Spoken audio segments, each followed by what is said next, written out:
Bonjour chers téléspectateurs d'Afrique Sport TV. À partir de ce jour, la chaîne lance des quiz tout au long de la semaine.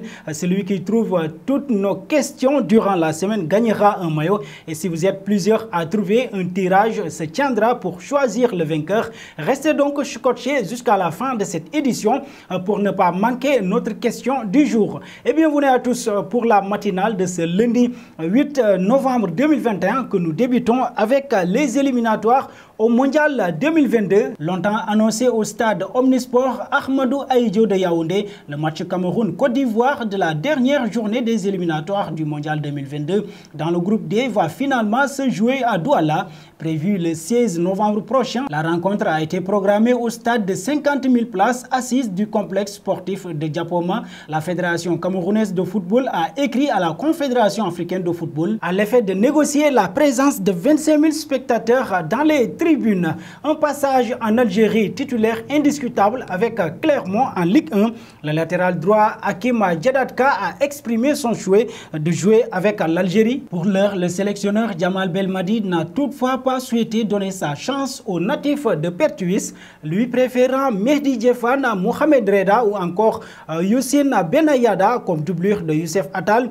Souvent blessé, le technicien a justifié sa position en conférence de presse et en envoyant un message le joueur de Clermont. Il y a des choses qui me dérangent, d'où son absence, mais je ne vais pas en parler à travers ce micro. J'ai parlé avec son agent qui est un ancien joueur et je vois une progression, a expliqué le technicien. Filons auprès de Pierre-Emerick Aubameyang. Ce dernier est annoncé en Espagne. Barcelone est dans l'urgence. Kun Agüero souffre d'un problème cardiaque et ne devrait pas être opérationnel d'ici 3 mois. Dans un premier temps, c'est Cédric Bakambu qui était la cible. Désormais, la presse catalane fait état du nom de Pierre-Emerick Aubameyang.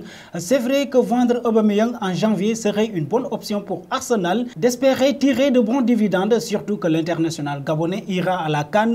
Donc les décideurs d'Arsenal se diront pourquoi pas le vendre en janvier pour aussi alléger une masse salariale. D'autant qu'Aubameyang touche 250 000 livres par semaine et il a un contrat qui court jusqu'en juin 2023. Parlant de Barça, rien ne va pour Ansu Fati, sorti sur blessure lors de la première mi-temps de la rencontre entre Celta Vigo et le FC Barcelone. Ansu Fati pourrait manquer des matchs. Selon les premiers examens, Ansu Fati souffrirait d'une lésion au biceps fémoral de la cuisse gauche, ce qui pourrait l'écarter des terrains durant les 4 prochaines semaines. Il est d'ores et déjà forfait pour l'Espagne alors qu'il venait d'être rappelé par Luis Enrique. Rappelons qu'Ansu Fati revient d'une grave blessure au genou qu'il a éloigné du rectangle vert de longs mois. C'est donc un nouveau coup dur pour le jeune talent du Barça, très marqué à sa sortie et qui a quitté le stade en béquille. Restons en Espagne avec l'Atlético de Madrid qui a vécu la remontada du week-end. Malgré un avantage de 3-1 à la 91e minute, l'équipe de Diego Simeone a concédé le match nul à Valence, 3 buts partout ce dimanche à l'occasion de la 13e journée de Liga. Les Colchoneros se pensaient à l'abri après avoir marqué 3 buts alors que les Valenciens avaient égalisé sur un but contre son camp de Savic, mais Duro a inscrit un doublé dans le temps additionnel pour offrir un point aux locaux. Au classement, c'est une mauvaise opération pour l'Atlético de Madrid avec 23 points qui rate l'occasion de grimper sur le podium et occuper la 4e place. Et terminons avec le Ballon d'Or 2021.